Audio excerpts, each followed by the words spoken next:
ఈ సంక్రాంతికి విడుదల కాబోతున్న 'సంక్రాంతికి వస్తున్నాం' అనే మూవీ ద్వారా వెంకటేష్ గారు మరోసారి తెలుగు ప్రేక్షకులను అలరించనున్నారు. ఈ సందర్భంగానే పలు టాలీవుడ్ టాప్ షోస్‌లో ఆయన ఇంటర్వ్యూలు ఇవ్వడం జరుగుతుంది. రీసెంట్‌గానే రానా దగ్గుపాటి నిర్వహిస్తున్న ఓ షోకు ఆయన గెస్ట్‌గా వెళ్ళడం జరిగింది. అయితే ఈ సినిమాలో చాలా సార్లు ఐశ్వర్య వెంకటేష్ గారిని చెంపదెబ్బ కొట్టే సీన్స్ ఉన్నాయట.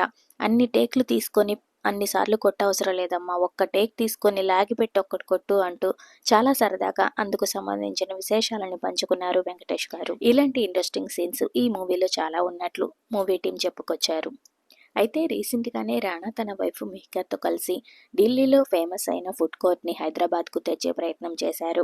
ఈ ఫుడ్ కోర్ట్‌ని పలువురు టాలీవుడ్ సెలబ్రిటీస్ సందర్శించడం జరుగుతుంది. దర్శకుడు ఎస్ఎస్ రాజమౌళి తన వైఫ్‌తో సహా ఇక్కడికి రావడం, మిహికా కొన్ని ఫోటోలు షేర్ చేసుకోవడం జరిగింది.